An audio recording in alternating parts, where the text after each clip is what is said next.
Hey y'all, my name RYDAAA, and on the guitar we have Manny Myth. Today we'll be performing a song. No name, just a song.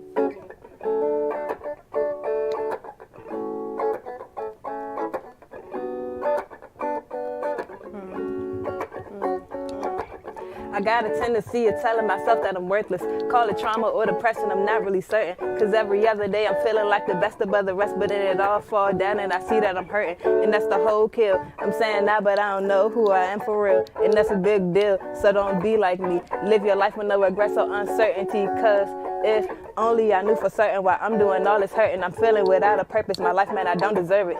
Man, well, I'ma always gonna fake a smile, cause they ain't built for this, can't even walk a mile. I'ma show them how to set back into enemy and how I never changed by the fake people befriending me. They acting like my enemy, keep putting me down. And in reality, it hurt, but swear they won't see me frown. Like, man, hey, it don't matter if you ready or not. Hey, it don't matter, it don't matter. It don't matter if you're ready or not. It don't.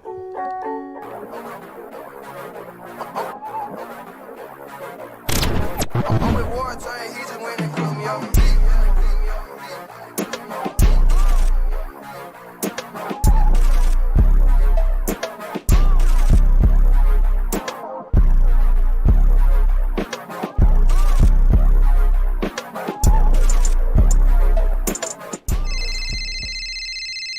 Hey guys, it's Lang, and you're tuned in to the final visual episode of Young, Gifted, and Black, Poor Girls and Youth Through Our Eyes. We want to thank our community members of Wards 7 and 8, as well as the Art Theater for an amazing season. Stick around for episode 3, Creative Construction, as we break down the structures of creativity and safety in alignment with community. Hey yo, I'm Eric Curry III, and you are tuned in into another episode of Young, Gifted, and Black Through Our Eyes. Us as artists, we have a responsibility not just to y'all, but to ourselves to help cope with our own issues. So, who's better to have on the podcast than these two artists to help us know how do we do this as creatives? We have RYDAAA, Oh, yes, ma'am. A creative writer and a lyricist. And we also have Manny, a musician, a writer, what else? A visual artist. So, since this is all about being creatively constructive, we're going to start this off by just a quick, how are you doing, right? And don't give me no, wow, well, I'm just good. Nah, nobody's ever just good. There's always more to that good or more to that okay. So, yeah, let's start with you, brother. So, yeah. I'm okay. Well, I'm good. I'm sorry. It happens again. But I'm good. I'm okay because my scalp is killing me. But everything else, life is great. Not great, but life is manageable. Get that quick clap real quick. It's okay. There you go. How about you? I'm doing pretty good. I'm a little tired. I didn't sleep much. But aside from that, I'm straight. You straight? Good. You sure? Yeah, feeling good. You know, woke up black. Hey, that's the best way you can wake up. Yes, sir. All right, well, let's just jump straight into it. What would y'all say is your idea of a creative safe space? You go first. I will say first. Oh, that's how y'all gonna do? Y'all just going, okay. That's fair. What's my perfect idea of a creative safe space? Somewhere where just you're allowed to just create whatever you want. But what is that though? Because you can create whatever you want to make anywhere. You can do that in your bathroom, in the shower, in the ocean. The ocean. You can. Oh, the ocean sounded nice to you, didn't it? You said that ocean. He said. What makes your favorite? I think I understand what you're saying, but I have to disagree with some parts only because not everybody feels safe or in the bathroom or in the ocean. Okay. I just feel like creative safe space is just any area in which people, both creative and even non-creative, come together and just make things that they won't get judged for, won't get bashed for, won't get critiqued for insanely or anything. And they just come together and just make things, shoot ideas around, and just have a good time. To be completely honest with you, Creative Safe Space is not just for, the self-proclaimed creatives with talents in music and the arts. From a community standpoint, it is a safe space that provides opportunities for all involved to experience positive creative outcomes in a safe space. That part. Okay, what about you? Your idea of a creative safe space? Okay, so personally, I agree with Manny because not everybody feels safe in like where they are. Like they don't feel capable to create willingly in the way that they want to. Right. So, what will make a space creatively safe for me? It has to be a space where I feel like I can build off of other people. Again, what you said, like where not even off of other people. In the space that I am, I feel like I should be able to make whatever I put my mind to, whether I have the materials to do it or not. But as long as I feel motivated in that space that I'm in, I feel like that's a creative space. Okay, so now I bring this question right to both of y'all points. So basically, y'all said it could be anywhere, right? That y'all just feel creative energy. What if y'all was in that space before and y'all don't feel creative energy? Because that happens all the time. Like you can be in a space with a whole bunch of creatives and you can be like, bro, you're just not feeling it today. You're just not feeling it that day, right? So what happens when you're in that space and it's just like, oh, well, I thought this was going to fuel me and I thought that this was going to do this, that, and third for me, but it just didn't. Okay, I feel like you have to detach yourself from that space because some people like me, when I do a lot of things, when I do something over and over and over and over again, then I feel a sense of stagnancy. So like if that creative safe space becomes stagnant to a person, I feel like you should detach yourself from it and like really pinpoint what it is that is causing you to just feel like blah or feel like not really as hype as you was before. Yeah, just like if you're in a room that you were in before, right? And you be like, oh man, I'm having a bad week. But I know as soon as I get into this room that all my creativity, I'm going to be flowing, I'm going to be doing this, I'm going to write this many songs, I'm going to play this many riffs on the guitar, da, da, da, da, da. You get there, none of that happens. You just sitting there, you listening to what everybody else got, and you like, man, that's dope. All right, so what time is it? When do I got to go? So that's the type of energy you want, right? So what happens when you're in those creative safe space and at first you're creative, but then it's like you come back and it's like real dead? That's an interesting question. Now, my opinion on this type of matter is, even though we're artists and creative people, we're also human at the end of the day. And as humans, we go through things, we feel things, and we emote, and we have emotions and whatnot. So I feel like if you're going through something that you can't create, it's not necessarily that there's an issue with you or there's any emotion. You just might not be into it. The inspiration can come right from anywhere. So that brings me to my next question. What inspires or influences creativity through y'all's eyes? Okay, so what inspires? I can say music. Like music is literally life to me because without it, I literally feel like blah. Like blah. I'm telling you, like seriously, I will wake up, listen to some music, everything. My work go by fast, life go by fast, everything's straight. And it makes me more creative because I think about what that person wrote in the song or like the beat that person created. And I think about how it relates to me. I think about whether I relate to it. And that's just me being relatable. That's what I look for in music. Okay. If you can describe blah as a color, what color would it be? Gray or white. Why? Gray because the weather and when it's raining and stuff like that, it makes me sad. It's blah. Wow, and white because I can't say that. Okay, and white because y'all. Go ahead. No, say it. No. Cause man, white people, man, people just blah to me, like. Okay. Nah, I got you. Cause some people describe dark colors with blah. But dark colors is like all colors though, so it can't be blah if it's like all the colors. But no, you know, people be like, black is emo, and when you're wearing black, you're sad. And No, black makes me happy. Okay, I like that. But yeah, But white is blah. black. Nah, I feel you.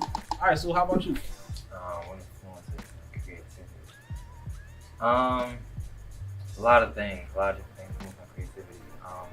It kind of depends on what's happening with it, really. But one of the things that's always constantly influencing my creativity is my desire to learn.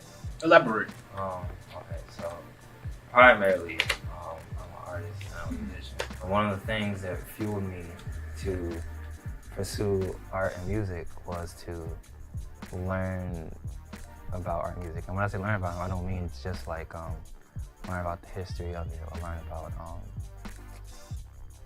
how to, play a chord, but like actually learn the science behind things, like learning about color theory. Color theory is both the science and art of using color. It explains how humans perceive color and the visual effects of how colors mix, match, or contrast with each other. Now let's take the news, for example. When you see a breaking news notification on your screen, it invokes increased heart rate, anger, and worry. It tends to be bold red with white lettering. Or what about when you see red, white, and blue colors flashing? What emotions come to mind? How would you navigate concepts like color theory to enhance creative safe spaces? If y'all could give learning a color, what color would it be?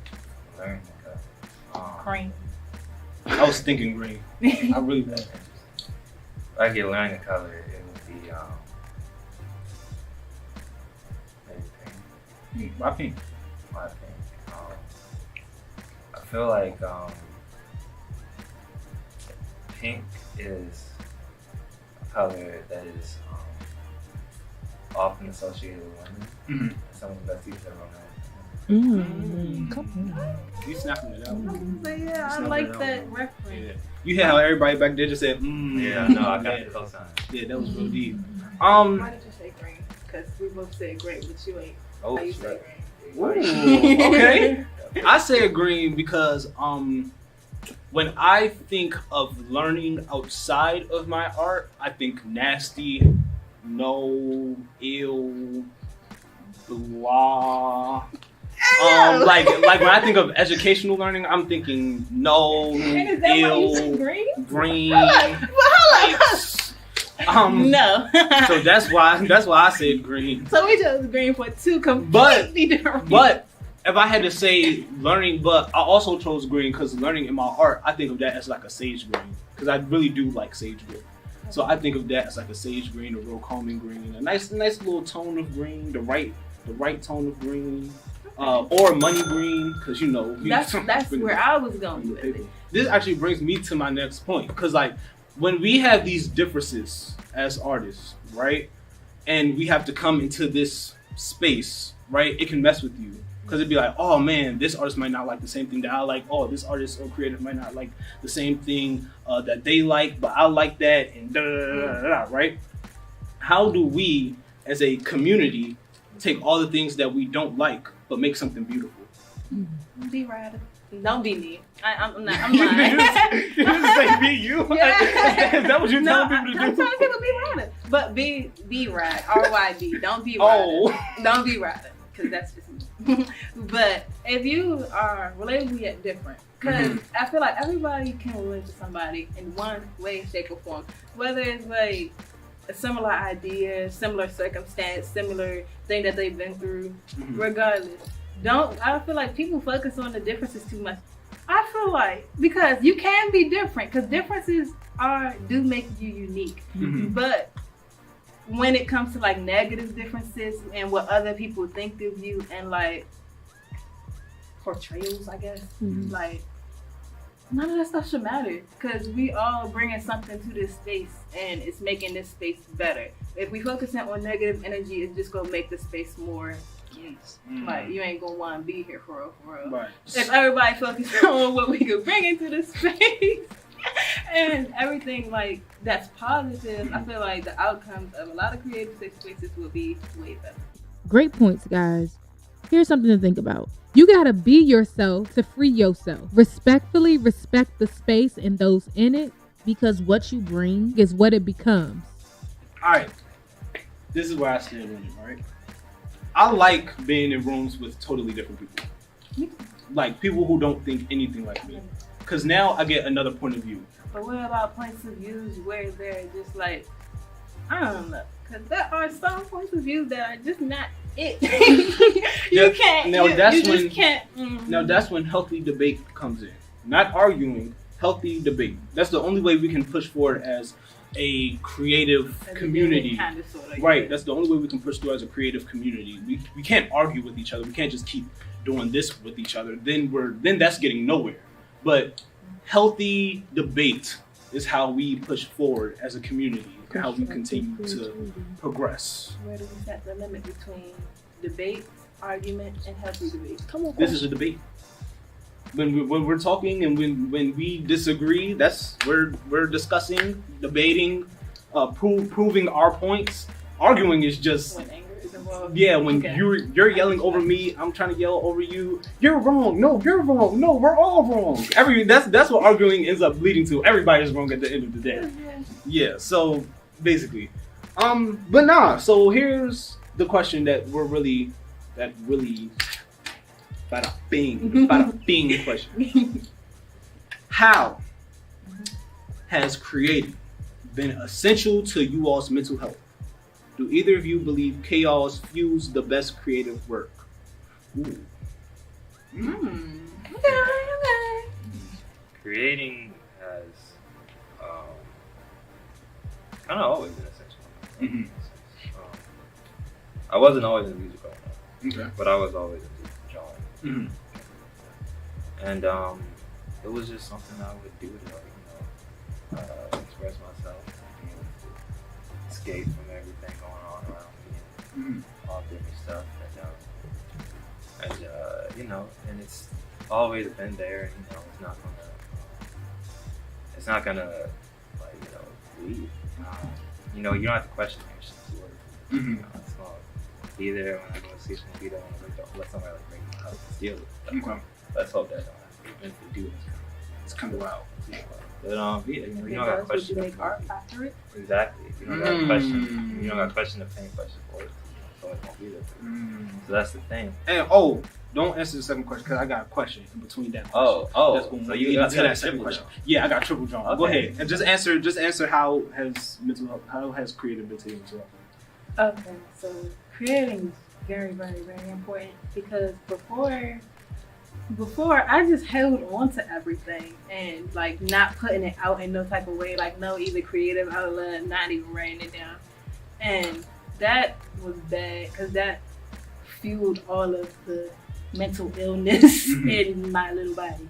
But yeah, and so creating basically just pushes it out and instead of, it's not even towards nobody because sometimes I have negative feelings, sometimes I have positive feelings, but whatever those feelings are, I feel like if I'm getting it out, then it helps. Right. Okay. Question: has art ever hurt y'all? Has art ever hurt? You didn't introspect It hurts when I feel like it hurts only when I have writer's block or like I'm not able to create. That's when it hurts. Not really it hurting, but the ability to not do it is what hurts. Okay. Yeah. No, I get it. No, I get it. I get what you're saying. Go ahead. Art ever hurt? You say not yet. That's interesting. With a question like that, that's something I've never given thought to. And I don't know if it will ever happen. I don't know if it will never happen. And let me elaborate for the people at home, or wherever y'all are watching this. I don't know. When I say that art hurts, I mean on a deeper level. Not just like if you had writer's block, not just if you couldn't like paint anything, but if you have put your all into a project and nothing happened, that to me. That's when art hurt the most. When I put my all into something, I'm doing this, and I'm going and I'm driving. I feel like I'm right there, and then the result that I think is going to happen doesn't. That's when art hurts.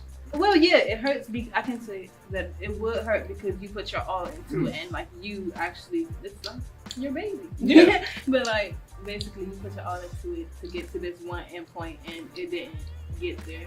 So yeah, that would hurt. But I feel like that's more of a downfall type situation because I feel like you can pick yourself up out of situations like those. Like You can pick yourself up when you hurt.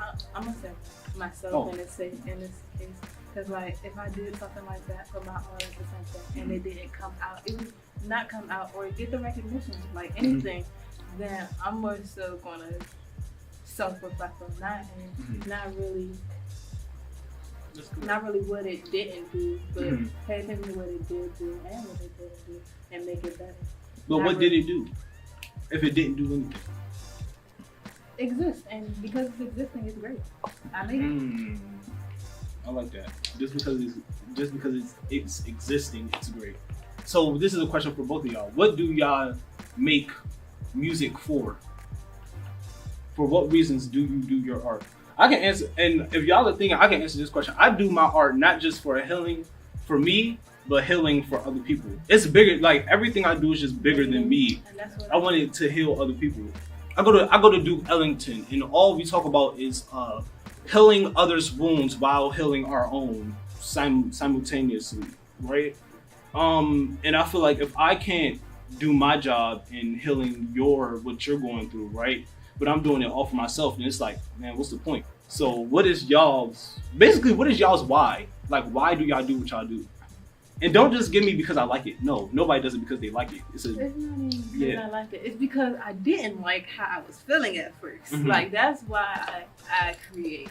Like, the reason, well, when I create the most is when I feel negative, which your little question over there a little bit, go with that. Right. But, like, kind of like chaos because everything is hectic. Everything, life be life. Life be life.